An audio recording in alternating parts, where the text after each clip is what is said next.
All right, we are on page 282. We're almost done with the book. Augie just went to the overnight camp, and remember the 7th grade boys were being mean to him, and so they got into a fight, and some of the other kids stuck up for Augie and fought back the mean kids. They were making fun of Augie. And remember, Augie didn't tell the principal, which, in my opinion, was a bad idea. He should have told an adult what happened right after it happened. And Augie lost his hearing aids when they were running away. And then when they got back home, his dad and Via got him a puppy. Or not him, but got the family a puppy. His puppy's name was Bear. Okay. Page 282, it says, The Shift. When I went back to school the next day, the first thing I noticed was there was a big shift in the way things were. A momental shift. That means huge. A seismic shift. Maybe even a cosmic shift. Whatever you want to call it, it was a big shift. Everyone, not just in our grade, but every grade, had heard about what happened to us and what the 7th graders, to us with the 7th graders. So I suddenly wasn't known for what I had been known for, but for this other thing that had happened. And the story of what happened had gotten bigger and bigger each time it was told.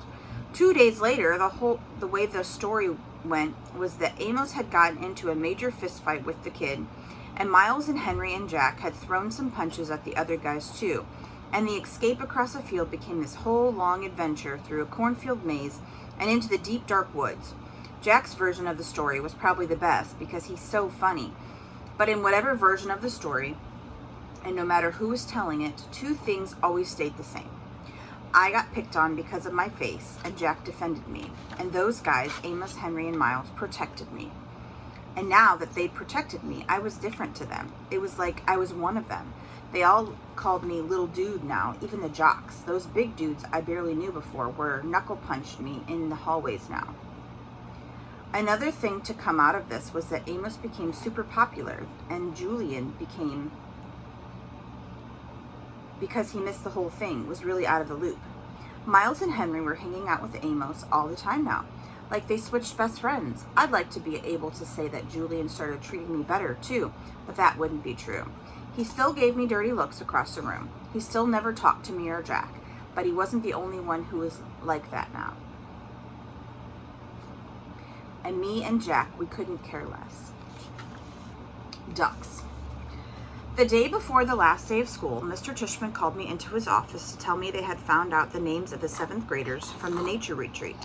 He read off a bunch of names that didn't mean anything to me, and then he said the last name, Edward Johnson. I nodded. You recognize the name, he said. They called him Eddie. Right. Well, they found this in Edward's locker. He handed me what was left of my hearing aid headband. The right piece was completely gone and the left was mangled. The band that connected the two, the lobet part, went bent down the middle. His school wants to know if you want to press charges, said Mr. Tushman. I looked at my hearing aid. No, I don't think so, I shrugged. I'm being fitted for new ones anyways.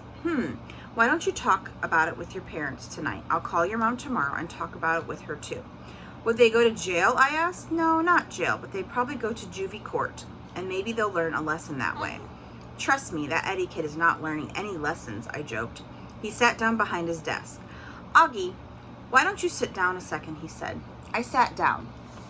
All the things on his desk were the same when I first walked into his office last summer. The same mirrored cube, the same little globe floating in the air. That felt like ages ago. Hard to believe this year's almost over, huh? He said, almost like he was reading my mind. Yeah. Has it been a good year for you, Augie? Has it been okay? Yeah, it's been good, I nodded. I know academically it's been a great year for you. You're one of our top students. Congrats on the high honor roll.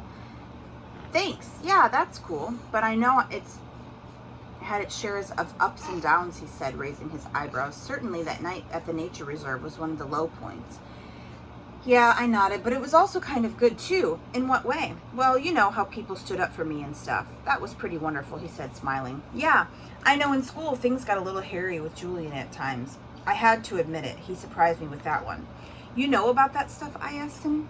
Middle school directors have a way of knowing a lot of stuff. Do you have like secret security cameras in the hallways? I joked. And microphones everywhere? He laughed. No, seriously. He laughed again. No, not seriously. Oh, but teachers know more than kids think, Augie. I wish you and Jack had come to me about the mean notes that were left in your lockers. How do you know about that? I said. I was telling you, I'm a middle school director's know all. It wasn't that big of a deal, I answered, and we wrote notes too. He smiled. I don't know if it's public yet, he said, though it will be soon anyways, but Julian Albans is not coming back to Beecher Prep next year. What? I said, honestly couldn't hide how surprised I was. His parents don't think Beecher Prep is a good fit for him. Mr. Tishman continued raising his shoulders. Wow, that's big news, I said. Yeah, I thought you should know. Then suddenly I noticed the pumpkin portrait that used to be behind his desk was gone, and now my drawing, my self-portrait, as an animal that I drew for the New York Art Show, was now framed and hanging behind his desk. Hey, that's mine, I pointed. Mr. Tishman turned around like he didn't know what I was talking about. Oh, that's right, he said, tapping his forehead. I've been meaning to show you this for months now. My self-portrait as a duck, I nodded. I love this piece, Augie, he said. When your art teacher showed it to me, I asked her if I could keep it for my wall. I hope that's okay with you. Oh, yeah, sure. What happened to the pumpkin portrait? Right behind you. Oh, yeah, nice. I've been meaning to ask you since I hung this up, he said, looking at it. Why did you choose to represent yourself as a duck? What do you mean? I answered. That was the assignment. Yes, but why a duck? He said. Is it safe to assume that it's because of the story of the ducklings that turn into a swan? No, I laughed, shaking my head. It's because I think I look like a duck. Oh, said Mr. Tishman, his eyes opening wide. He started laughing. Really? Huh? Here I was looking for some symbolism and some metaphors, and sometimes a duck is just a duck. Yeah, I guess, I said, not quite getting why he thought it was so funny. He laughed to himself for a good 30 seconds. Anyways, Augie, thanks for chatting with me, he said finally. I just want you to know it's truly a pleasure having you here at Beecher Prep, and I'm really looking forward to you next year. He reached across the desk and we shook hands. See you tomorrow at graduation. See you tomorrow, Mr. Tishman. 288, the last precept. Remember the little messages that Mr. Brown had once a month? This was written on Mr. Brown's chalkboard when we walked into English class for the last time. Mr. Brown's June precept. Just follow the day and reach for the sun. The prolific spree. Have a great summer vacation, class 5B. It's been a great year and you've been a wonderful group of students. If you remember, please send me a postcard this summer with your personal precept. It can be something you made up for yourself or something you've read somewhere that means something to you. If so, don't forget the attribution, please. I really look forward to getting them. Tom Brown. 563 Sebastian Place, Bronx, New York, 10053. The drop-off.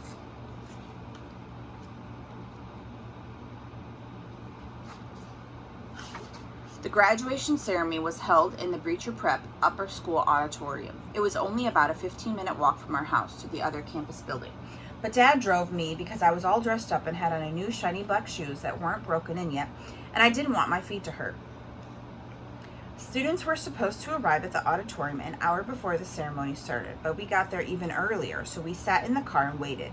Dad turned on the CD player and our favorite song came on. We both smiled and started bobbing our heads to the music. Dad sang along with the song. Andy would bicycle across the town in the rain to bring you candy. Hey, is my tie on straight? I said. He looked down and straightened in it a tiny bit as he kept on singing. And John would buy the gown for you to wear to the prom. Does my hair look okay? I said. He smiled and nodded. Perfect, he said. You look great, Augie. Via put some gel in it this morning, I said, pulling down the sun visor and looking in the little mirror. It doesn't look too puffy. No, it's very, very cool, Augie. I don't think you've ever had it this short before, have you? No, I got it cut yesterday. I think it makes me look more grown up, don't you? Definitely, he was smiling, looking at me and nodding. But I'm the luckiest guy on the Lower East Side because I got wheels and you want to go for a ride. Look at you, Augie, he said, smiling from ear to ear. Look at you, looking so grown up and spiffy. I can't believe you're graduating from the 5th grade. I know, it's pretty awesome, right? I nodded. It feels like just like yesterday that you started. Remember, I still had that Star Wars braid hanging from the back of my head? Oh my gosh, that's right, he said, rubbing his palm over his forehead. You hated that braid, didn't you, Dad? Hate is too strong of a word, but I definitely didn't love it. You hated it. Come on, admit it. No, I didn't hate it, he smiled, shaking his head. But I will admit to hating the astronaut helmet you used to wear. Do you remember? The one Miranda gave me? Of course I remember. I used to wear that thing all the time. Good God, I hated that thing, he laughed, almost more to himself. I was so bummed when it got lost, I said. Oh, it didn't get lost, he answered casually. I threw it out. Wait, what? I said, honestly, didn't you think I hurt? I honestly didn't think I heard him right. The day is beautiful and so are you, he was singing. Dad, I was turning the volume down. What? He said. You threw it out? He finally looked at my face and saw how mad I was. I couldn't believe he was being so matter-of-fact about the whole thing. I mean, to me, this was a major revolution. He was acting like it was no big deal.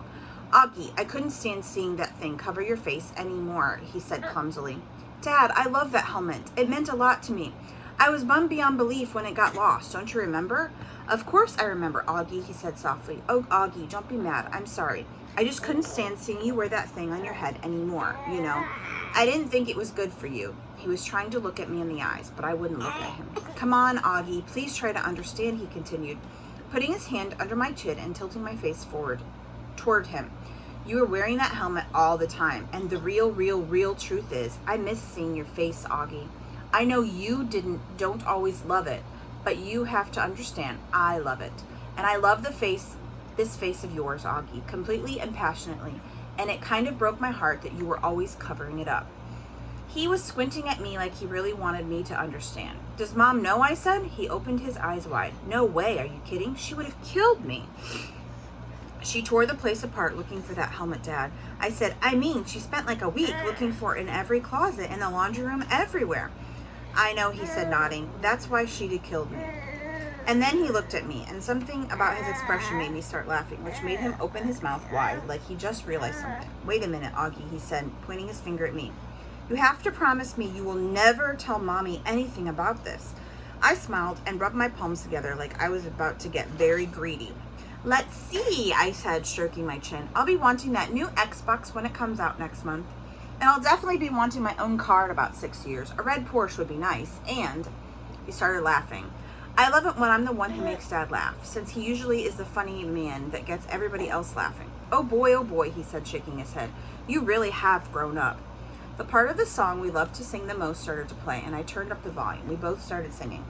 I'm the ugliest guy in the Lower East Side, but I've got wheels and you want to go for a ride. Want to go for a ride, want to go for a ride, want to go for a ride.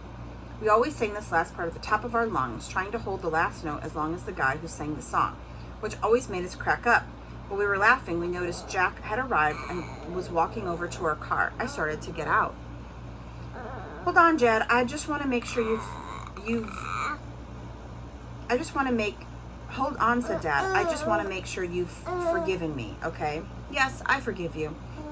He looked at me gratefully. Thank you. But don't ever throw anything else of mine out again without telling me. I promise. I opened the door to get out as Jack reached the car. Hey, Jack, I said. Hey, Augie. Hey, Mr. Pullman, said Jack. How you doing, Jack, said Dad. See you later, Dad, I said, closing the door. Good luck, guys, Dad called out, rolling me down the front window. See you on the other side of 5th grade. We waved as he turned on the ignition and started to pull away. Then I ran over and he stopped the car. I put my head in the window so Jack wouldn't hear what I was saying. Can you guys not kiss me a lot after graduation? I asked quietly. It's kind of embarrassing. I'll try my best. Tell Mom, too. I don't think she'd be able to resist Augie, but I'll pass it along. Bye, dear old Dad, he smiled. Bye, my son, my son. All right, we're going to stop there. All right, question number 1.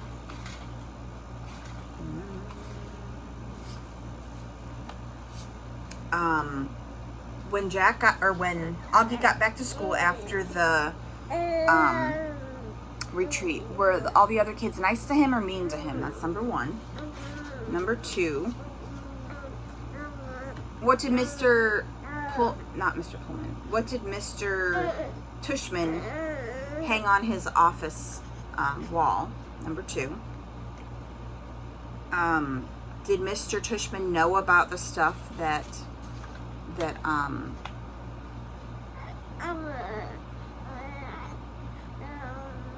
did Mr. Tushman know about the stuff that Julian did to Augie? Number 2. Oh, that's number 3. Number 4.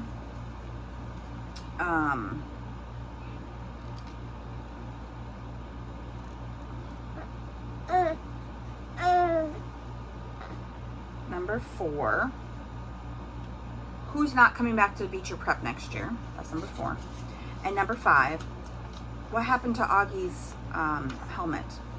His space helmet. What really happened to his space helmet? All right, see you guys tomorrow.